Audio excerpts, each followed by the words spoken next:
capítulo de número 12, versículo de 1 até o versículo 19. Pega a sua Bíblia aí, Evangelho de João, capítulo de número 12, versículo do 1 até o versículo 19. Eu espero você pegar a Bíblia, pegue caneta, para que você anote as informações sobre a palavra de Deus. Capítulo 12 do Evangelho de João, versículo número 1 até o versículo 19. Diz assim a palavra de Deus. Foi, pois, Jesus 6 dias antes da Páscoa a Betânia, onde estava Lázaro, o que falecera, e a quem ressuscitara dos mortos. Fizeram-lhe ali uma ceia, e Marta servia, e Lázaro era um dos que estavam à mesa com ele. Então Maria, tomando uma libra de unguento de nardo puro, de muito preço, ungiu os pés de Jesus e enxugou-lhe os pés com os seus cabelos. E encheu-se a casa do cheiro do unguento. Então um dos seus discípulos, Judas Iscariotes, filho de Simão, o que havia de traí-lo, disse: por que não se vendeu este unguento por 300 dinheiros e não se deu aos pobres? Ora, ele disse isso não pelo cuidado que tivesse dos pobres, mas porém era ladrão e tinha a bolsa, e tirava o que ali se lançava. Disse, pois, Jesus: deixai-a, para o dia da minha sepultura guardou isso, porque os pobres sempre os tende convosco, mas a mim nem sempre me entendes. E muita gente dos judeus soube que ele estava ali, e foram não só por causa de Jesus, mas também para ver a Lázaro, a quem Jesus ressuscitara dos mortos. E os principais dos sacerdotes tomaram deliberação para matar também a Lázaro, porque muitos dos judeus, por causa dele, iam e criam em Jesus. Vamos ler até aí, que no próxima sexta-feira será a entrada triunfal de Jesus em Jerusalém, no capítulo 12, versículo 12 até o versículo 19. Amados de Deus, Deus tem uma palavra poderosíssima para você nessa noite, acerca do perfume do coração. O que é que tem dentro do seu coração para oferecer a Jesus? Existem vários tipos de perfumes no mundo. Aqui nessa história serão apresentados alguns perfumes. Primeiro que nós vemos aqui é que Jesus, 6 dias antes da Páscoa, ele foi a Betânia, onde estava Lázaro, o que falecera, e a quem ressuscitara dos mortos. Nós vamos ver aqui o perfume que foi mais notório nesta ocasião, que foi o perfume que Marta derramou sobre os pés de Jesus e lavou-lhes com o seu perfume, que era um unguento de nardo puro, equivalente a 300 dinheiro, que dava para pagar o salário de 300 trabalhadores, ou pelo menos 300 dias de trabalho de um trabalhador. Esse perfume que Marta lança sobre os pés de Jesus é um perfume que revela sentimentos, não somente cheiro, não somente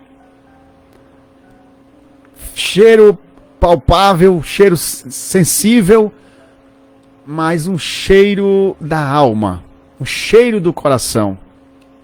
Porque no coração de Marta havia gratidão, mas no coração de algumas pessoas aqui havia rebeldia, cheiro de rebeldia, cheiro de incredulidade, cheiro de dúvidas e incertezas. Não que a dúvida seja ruim, a dúvida é muito boa, quando administrada em dúvidas sérias, e não com dúvidas céticas. São aquelas dúvidas que procura piorar a situação ao invés de melhorar as informações. Cheiros de traições também rolam aqui. Nós vemos alguns personagens, nós vamos destacar alguns personagens aqui nessa história que transmitem cheiros desagradáveis, cheiros que não são para o louvor e honra do Senhor Jesus. A Bíblia fala no capítulo 12, versículo 2, que fizeram-lhe, pois, ali uma ceia, e Marta servia, e Lázaro era um dos que estavam à mesa com ele. Nessa história aqui, também narrada por Marcos, provavelmente, como diz Marcos, essa ceia foi preparada também por um homem chamado Simão, que havia sido curado de uma lepra. E ele se reuniu com Lázaro, Marta e Maria para fazer essa ceia em oferecimento e agradecimento a Jesus, que havia realizado o grande milagre em suas vidas. Daí nós já podemos ver esses personagens principais dessa história, sendo Simão, Lázaro, Marta, Maria, os discípulos e os judeus e fariseus e sacerdotes.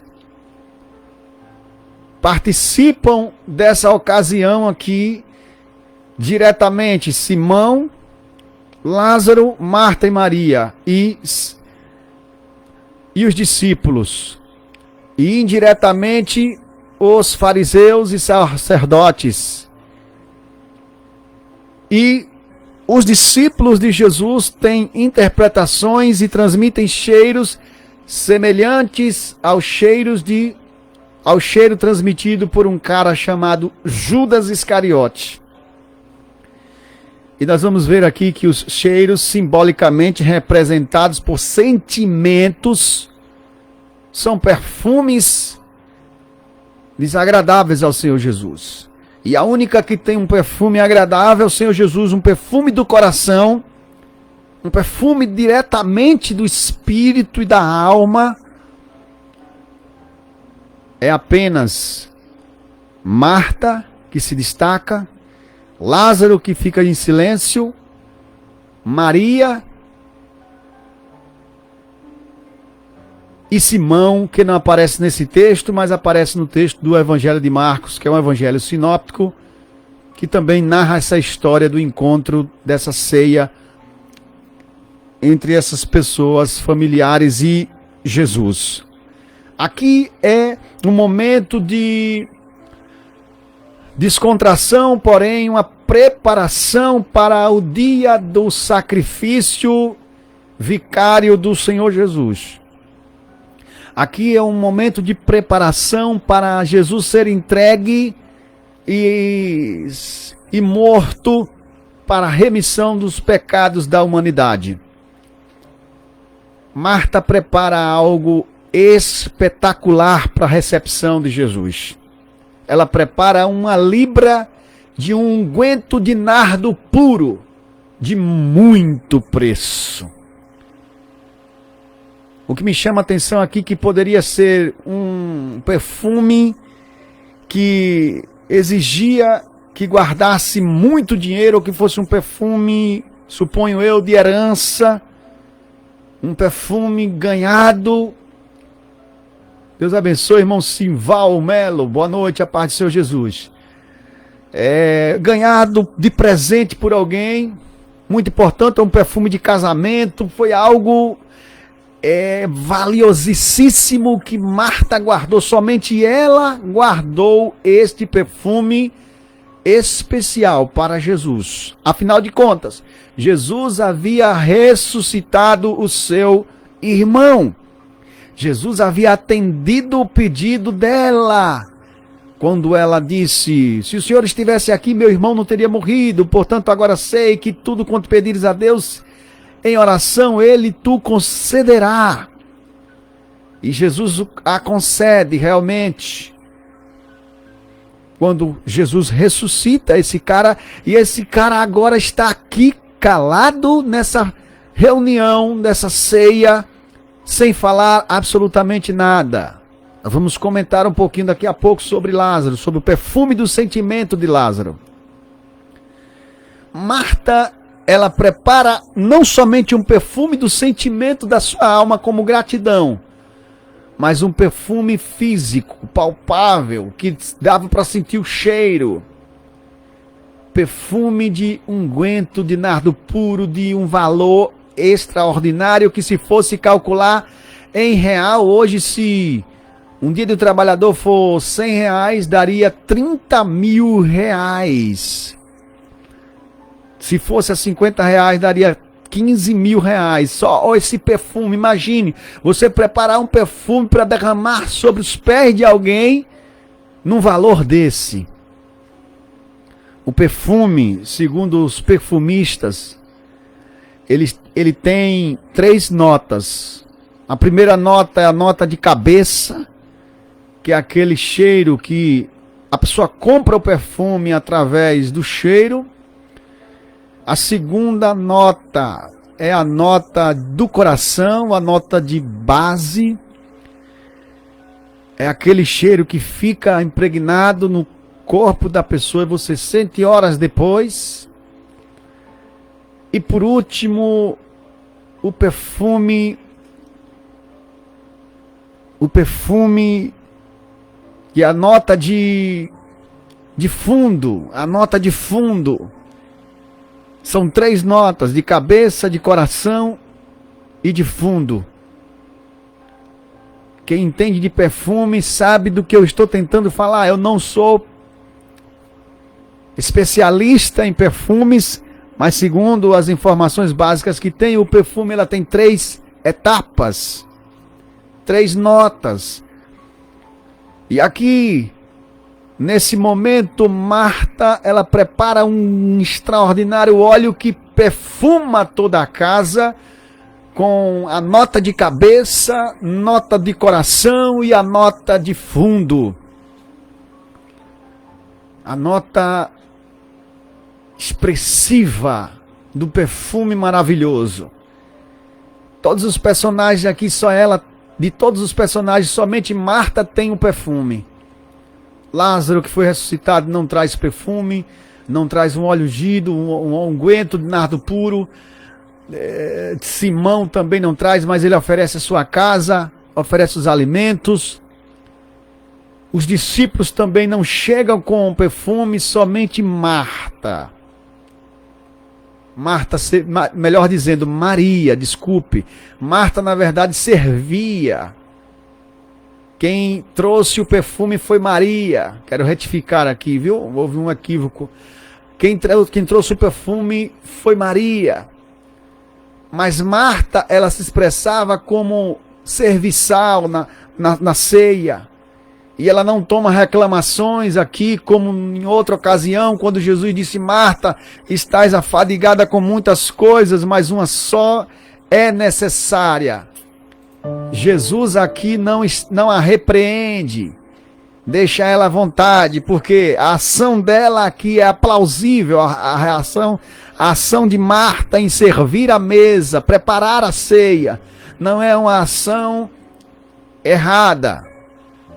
Mas da outra vez que Jesus a repreendeu, disse: estás afadigada com muitas coisas, e uma só é necessária. Quem prepara o perfume caríssimo é Maria. E nós vemos aqui o perfume de Maria, é um perfume não somente físico, mas um perfume do coração. E eu quero perguntar nessa noite: qual é o perfume que transmite o seu coração para Deus, como gratidão do que Ele faz por você? Tem pessoas que só querem agradecer a Deus pelo que Ele irá fazer futuramente, mas que tal agradecer também por aquilo que Ele já fez? Que tal agradecer pelo que Ele já tem feito e está fazendo? Porque o que Ele vai fazer, meu amigo, é muito mais. Qual o perfume que você exala nesse momento para Deus, para Jesus Cristo? O perfume de Marta era expressado através de ação em servir. O perfume da gentileza, o perfume do carinho em servir. Quem não tem esse perfume não gosta de agradar a Deus, de lhe servir na sua obra. Lázaro tinha o perfume do recato, do decoro, o perfume da decência, do silêncio. Me chama a atenção aqui que Lázaro não fala. Olha que Lázaro tinha ressuscitado dos mortos. É como se Lázaro tivesse em êxtase, em silêncio. É como se Lázaro estivesse ainda numa maca, digamos assim. É como se Lázaro tivesse anestesiado, fascinado com o que viu lá na glória. Ele não reclama de ter voltado. Talvez ainda ele estava ali imaginando o que ele viu depois da sua morte. Lázaro não reclama porque o Senhor Jesus o trouxe de volta. Porque melhor era lá onde ele estava, com certeza, do que como vivo. Então Lázaro prefere silenciar, calar. Você não tem nenhuma palavra de Lázaro depois que ele ressuscita. Nessa ocasião aqui da Santa Ceia, da ceia 6 dias antes da Páscoa, em Betânia. Ele transmite o perfume do recato, da decência. Marta, o perfume da gentileza, a educação, o serviço. Maria, o perfume do coração e o perfume expressivo fisicamente, com a oferta do que tem de melhor para Deus. Simão com a oferta do serviço, de doar sua casa. Maria toma a salibra de unguento nardo puro, de muito preço, e derrama sobre os pés de Jesus e enxuga-lhes com os cabelos. E encheu do cheiro do perfume em toda a casa, o cheiro do coração, da alma e do espírito daquela mulher que estava extremamente agradecida pelo que Jesus havia feito na sua casa. Você sabe agradecer a Deus com o perfume do coração? Com o seu melhor brinde, com o seu melhor presente, com a sua melhor oferta para Deus? Com o seu melhor serviço? Com o seu melhor carinho, decência para Deus?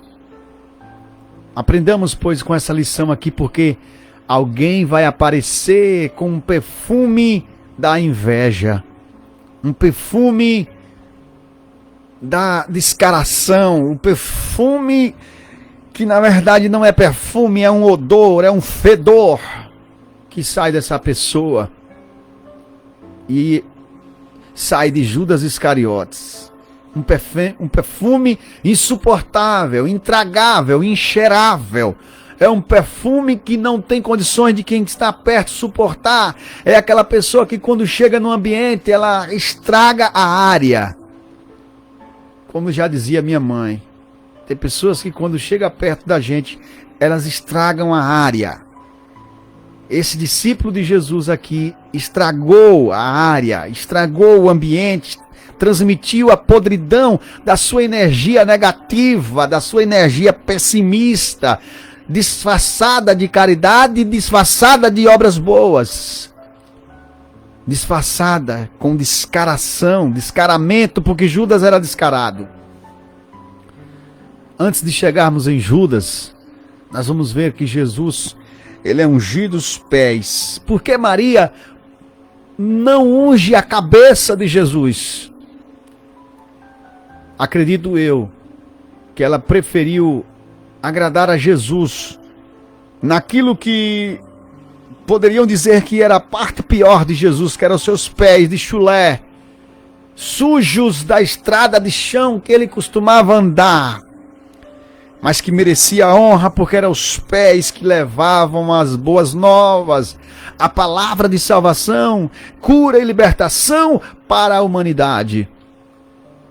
Então Maria diz: eu vou oferecer o que eu tenho de melhor para aquilo que Jesus tem de mais debilitado, que são seus pés. Naquilo que ele tiver de pior, eu irei oferecer o meu melhor. Imagine se o que eu tenho de melhor para oferecer naquilo que ele tem de pior, imagine o que ele tem de melhor, que já é a sua cabeça. Eu não sou digna de ungir a sua cabeça. Ungirei os seus pés.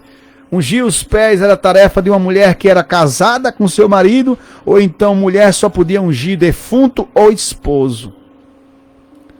Maria toma aqui a audácia, quebra algumas regras culturais daquela época e unge os pés de Jesus, sem ser a sua esposa. Somente por gratidão e honra, ela transmite o cheiro do coração e unge Jesus como um futuro defunto que iria estar sendo preparado para a morte. Por isso que Jesus disse: deixai-a, porque ela está adiantando a minha unção para a morte, para a minha morte. Ela está me preparando para a minha morte.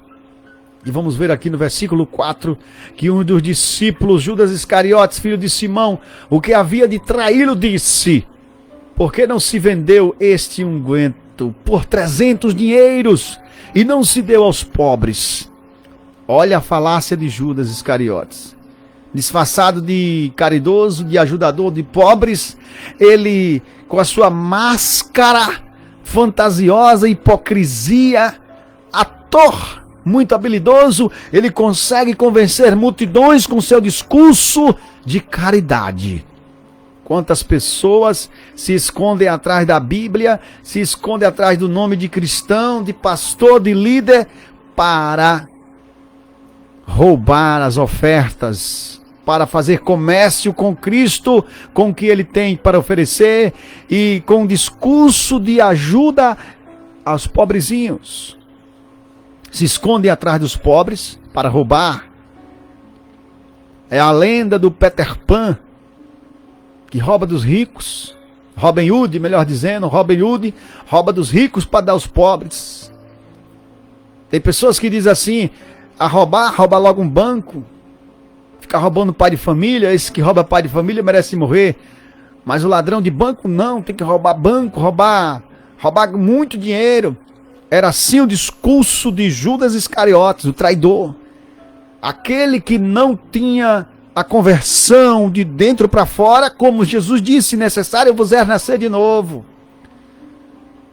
Quando disse a Nicodemos, apesar de ter ido com Jesus de noite, não ter compreendido que Jesus era Deus, mas depois ele defende Jesus no capítulo 7, versículo 51, dizendo: não é justo julgarmos um homem, diz a nossa lei, antes de ouvi-lo. Nicodemos passa a ser um discípulo público, quando antes era apenas um discípulo oculto. Judas Iscariotes transmite o cheiro da negatividade, da falsidade. Ele vê aquele ato como um ato impróprio, uma adoração desequilibrada. Ele vê Maria como uma paciente psiquiátrica, na linguagem neomoderna, como uma atitude de louca, uma atitude de maluca, derramar um perfume tão caro no chão, uma atitude desequilibrada. Ele, com seu discurso, consegue convencer os discípulos que estavam ali de que a atitude de Maria era errada. Ele prefere pegar o dinheiro e dizer que ia dar aos pobres como um argumento para fundamentar o seu roubo, a sua inveja, o seu ódio. Ele não queria que aquela adoração fosse prestada a Jesus. Judas Iscariotes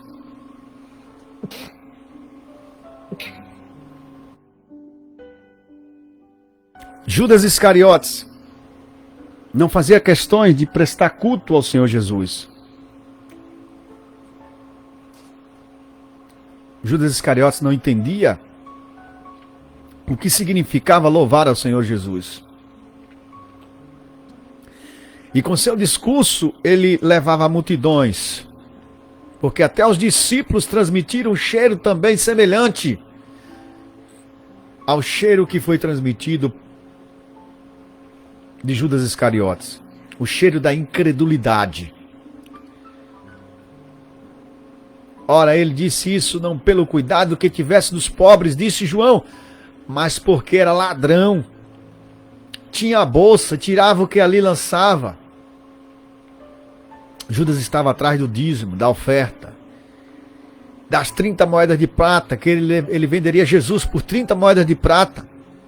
Disse, pois, Jesus: deixai-a, para o dia da minha sepultura guardou isto. Jesus já estava falando que aquele ato de ungir seus pés era o ato do embalsamamento, da unção sobre os pés e ungir os pés do defunto. Jesus está falando, eu vou morrer, eu vou ser entregue. Isso aqui ela está prenunciando a minha morte. Porque os pobres sempre os tendes convosco. Jesus está dizendo aqui, não que não valesse a pena ajudar os pobres, mas que muitas das vezes os pobres preferem estar em seu mundo de incredulidade e não aceitam o dono da riqueza, por isso permanecem pobres, permanecem miseráveis. E aqui Jesus está falando de pobreza no sentido de pobreza em obras da carne, e não está falando de pobreza no sentido de humildade espiritual, porque ele disse que bem-aventurados os pobres de espírito, porque eles serão consolados. Os pobres de espírito, no sentido de humildade. Não está falando daqueles que preferem a pobreza ao invés da riqueza de Deus, porque não aceitam a Jesus, que é o dono do ouro e da prata, e vivem pobres em si. Então Jesus disse, os pobres sempre tereis convosco. Em todas as épocas haverá pessoas pobres, que não quererão jamais o dono da riqueza. Sempre negarão, sempre se entregarão às drogas, às prostituições, sempre se entregarão às bebedices, às orgias. Então deixe, não vai resolver o problema dos pobres, esse dinheiro não resolve o problema de pobre. Jesus deixa bem claro aqui que dinheiro não é solução para pobre. O que soluciona o problema de pobre é a palavra de Jesus Cristo. É a libertação, é o novo nascimento. Necessário vos é nascer de novo. Aquele que não nascer de novo não pode entrar no reino dos céus. Essa é a verdadeira riqueza que os pobres precisam entender, que precisam aceitar, precisam receber. Por isso Jesus disse, mas a mim nem sempre me entendes. Do que adianta ter dinheiro e não ter Jesus? Por isso que ele está dizendo, nem sempre me entendes. Porque o dinheiro afasta as pessoas até mesmo de Jesus. Segundo o livro, a carta de Paulo, a primeira carta ao Timóteo, capítulo 6, versículo 9, diz que os que querem ficar ricos caem em concupiscências loucas e nocivas que afundam os homens nas profundezas. Então, o dinheiro não vai resolver, porque o amor ao dinheiro é raiz de todas as espécies de males, e Judas vai vender Jesus justamente por causa do amor ao dinheiro, com o discurso de proteção aos pobres. A maioria das pessoas que dizem que querem muito dinheiro fundamentam um discurso dizendo que vão ajudar os pobres, mas quando conseguem o dinheiro, a primeira coisa que fazem é gastarem com luxos, prostituições e gastos desnecessários e luxúrias, com uísques, bebedices, baladas, carrões.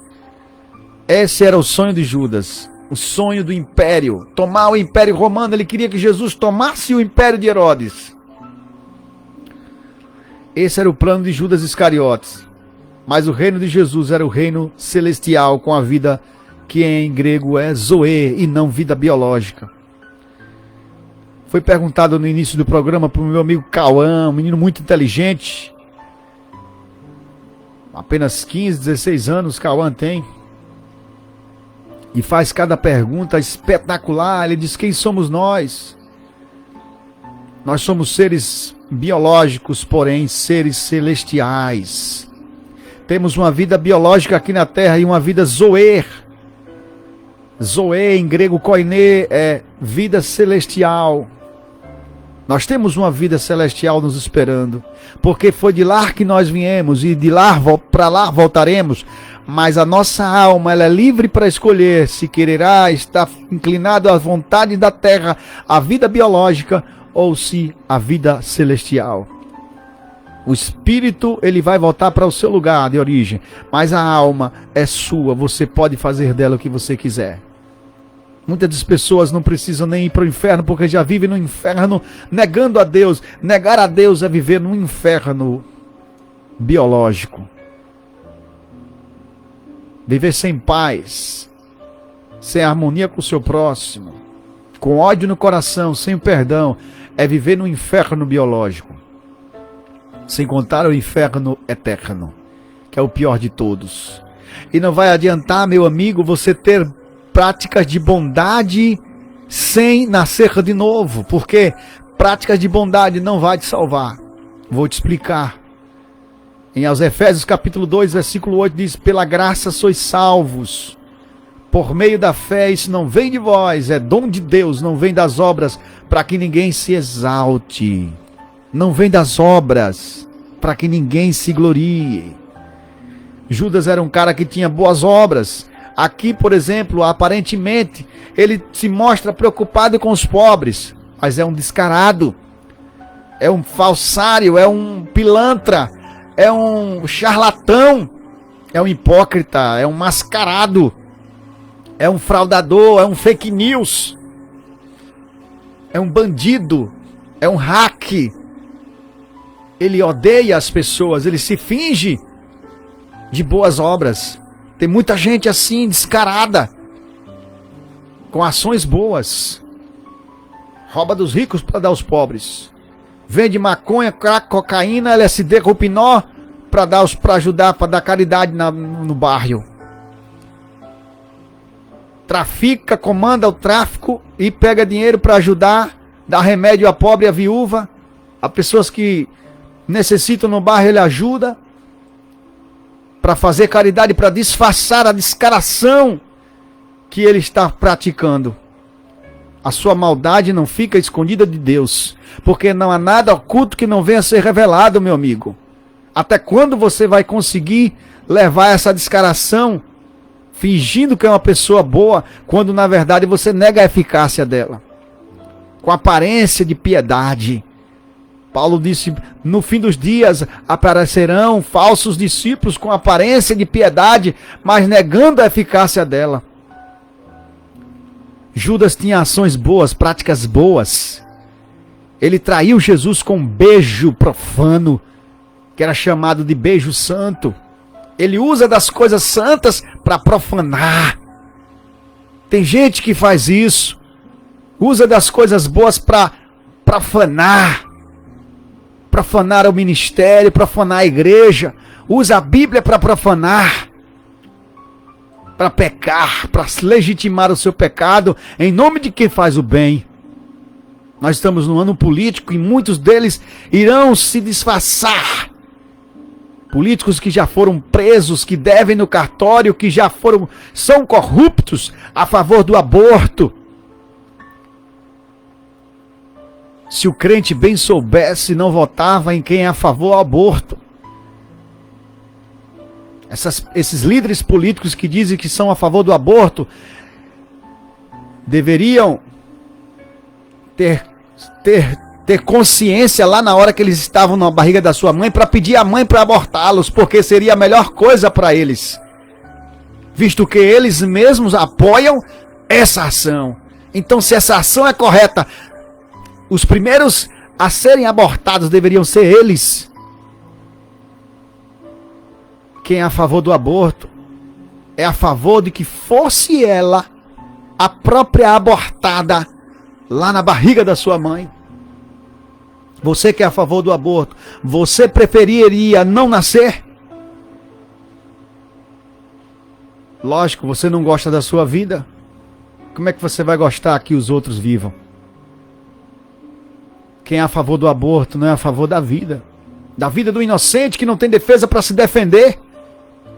Judas Iscariotes, com certeza, seria a favor do aborto, dizendo que é para salvar a mãe, porque a mãe não tem condições de criar aquela criança, ela tem que matar no ventre. Ações que parecem ser boas, mas que são ações do inferno, são espirituais, mas são ações infernais, vindas do demônio, vindas de Lucifer, aquele que tem projeto para destruir a humanidade, para extinguir a raça humana, aquele que diz que homem com homem, mulher com mulher pode se casar e adotar uma criança, porque não tem pai aquela criança que foi fruto de um ato de prostituição, adultério. O diabo, ele vem com um sapato de lã, disfarçado de anjo de luz, para matar, roubar e destruir a essência da verdade e da bondade de Deus. Ele vem como um anjo de luz. Muitos discursos maravilhosos, discursos pirotécnicos, espetaculares. São discursos de Judas Iscariotes. Eles têm poder de persuasão extraordinários que nós pastores não temos forças para pará-los. Eles estão aí na política, eles estão nas igrejas, eles estão nas televisões, eles estão nas mídias mais poderosas do país e do mundo. Eles estão arrastando multidões com seus discursos de caridade.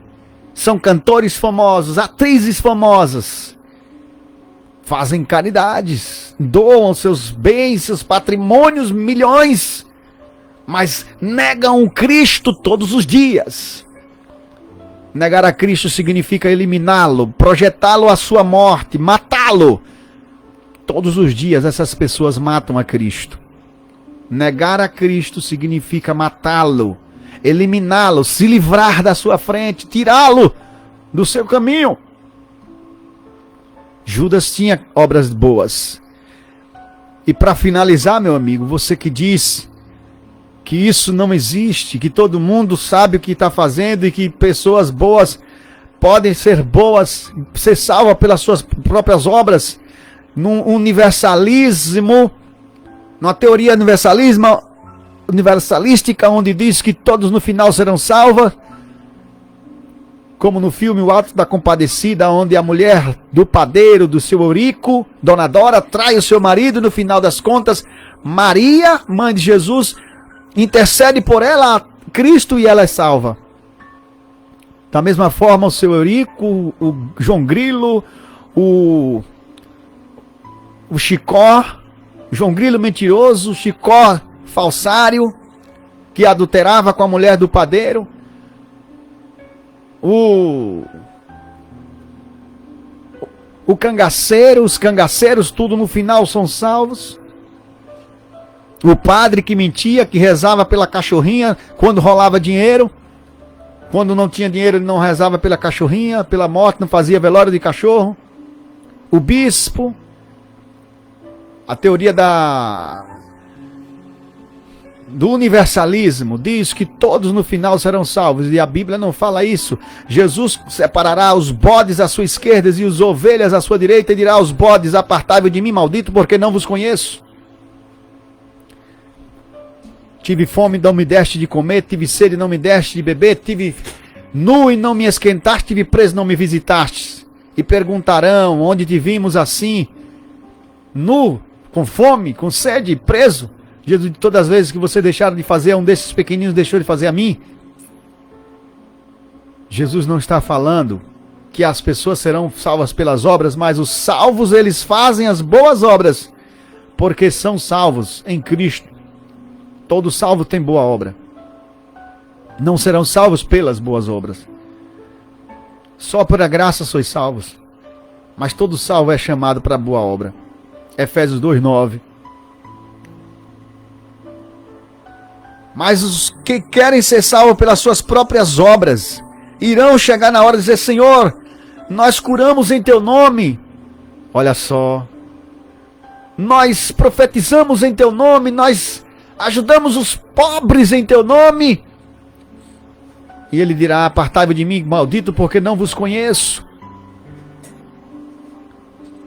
Muitos disfarçarão com seus discursos de bondade, mas estão cheios de maldade nos seus corações, porque negam a Cristo.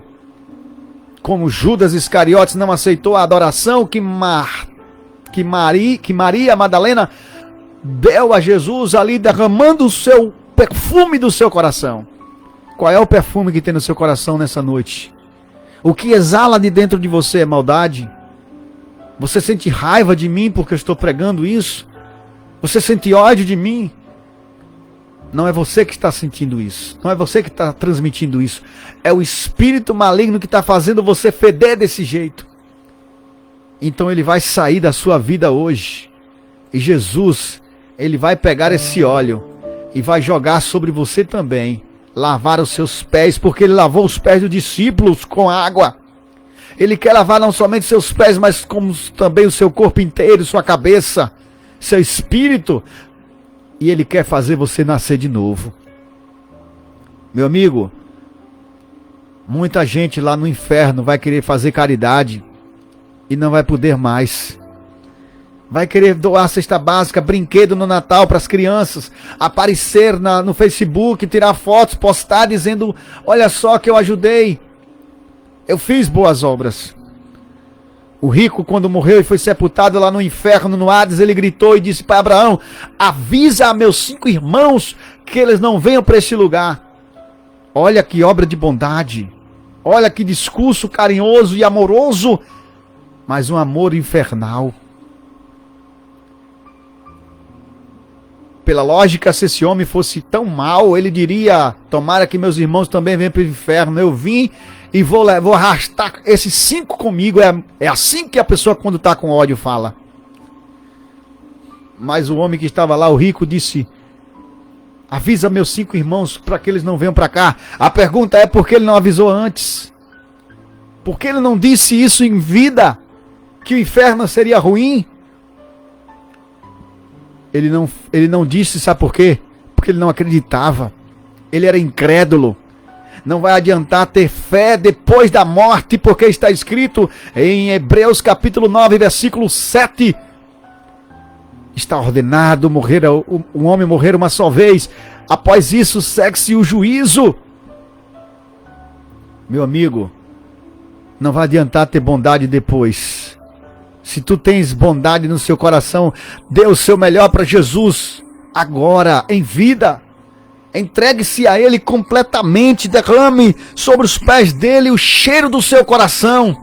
E não transmita a maldade que tem dentro de você disfarçada de bondade.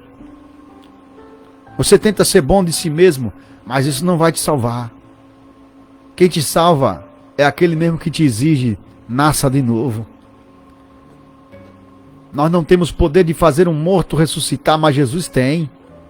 Nós não temos poder de falar ao morto: se vire de um lado, se vire para o outro, convencer o morto do pecado, da justiça, do juízo, mas o Espírito Santo tem. Você está ouvindo essa palavra, você está numa rádio que não é evangélica, uma rádio que secular, que toca todo tipo de música. Talvez você parou aqui pela primeira vez e está ouvindo esse pastor falando contigo. Talvez você está morto nos delitos de pecado, doido para acabar logo esse programa, para entrar logo música mundana. Mas Deus está falando com o morto espiritualmente e dizendo que Ele, quem ressuscita você, não é você que vai se ressuscitar. Você não tem força para isso, você não tem poder para isso. Mas o Espírito Santo de Deus te ressuscita nessa hora. O mesmo Jesus que ressuscitou a Lázaro depois de 4 dias de morto, Ele está dizendo para você: nessa noite eu te ressuscito, saia para fora. O milagre é mais importante do que a palavra? Claro que não. O mais importante é a palavra. A pregação da palavra é mais importante do que o milagre. Sabe por quê? Porque o milagre de Jesus incomodava os infernos e pessoas passavam a ficar com mais ódio de Jesus e queriam matá-lo porque ele fazia milagres. Então o milagre de Jesus para uns era benefício. Muitos dos judeus estavam abandonando as sinagogas porque viram os milagres de Jesus, que Jesus tinha ressuscitado a Lázaro. Mas os sacerdotes, os principais sacerdotes já queriam matar a Jesus porque ele havia ressuscitado a Lázaro. Inclusive queriam também matar a Lázaro, aquele que havia ressuscitado. O mais importante, que convence o homem do pecado, do justiça e do juízo, é o Espírito Santo através do poder da palavra, do Logos, que é Jesus Cristo. Jesus é o próprio Logos, a palavra, é o verbo que dá vida. Ele está te dando vida agora. Jesus está te ressuscitando agora. Você tem dúvida? A dúvida é boa. A dúvida séria é muito boa. Que você se aproxima da palavra, do conhecimento. Mas a dúvida cética, ela te afasta. Porque você já se decidiu ser incrédulo com a dúvida cética. Para a incredulidade não tem jeito. Porque tem um demônio que é chamado Deus desse século, em 2 Coríntios 4:4, que cegou o entendimento dos incrédulos. Interessante que ele não cega o entendimento de quem crê. Ele só cega o entendimento de quem não crê, porque a decisão de não crer é sua. A decisão de acreditar é minha. Eu acredito se eu quiser. Você pode até não ressuscitar. Você pode até estar morto, melhor dizendo. Desculpe. Você pode até estar morto. Mas a decisão de crer ou não é sua. A decisão de crer é em vida biológica. Crer em vida zoe, vida eterna. Você em vida, você pode crer. Vida biológica. Você está morto espiritualmente, mas está vivo fisicamente. Com essa vida biológica, você pode dizer, eu creio. É uma decisão sua. E quando você diz, eu creio, nessa palavra, a ressurreição vai ser regenerativa dentro de você. Como um galho seco, um tronco seco, sem folha, que nasce a folhinha verde e revive. A obra da regeneração é a mesma coisa de tornar a gerar. Gerar de novo. Você está sendo gerado novamente. Da vida velha, do Lázaro velho, do Judas velho, do traidor, daquele que só pensa em dinheiro, para o novo Judas. Esse Judas Iscariotes não teve salvação porque ele entrou em remorso, não se arrependeu, se matou, tentou suicídio e conseguiu se matar. Pedro também foi um traidor, traiu Jesus negando 3 vezes, mas renasceu, regenerou-se, se arrependendo do seu pecado. Há uma diferença entre entrar em remorso e se arrepender. Judas entrou em remorso, Pedro se arrependeu.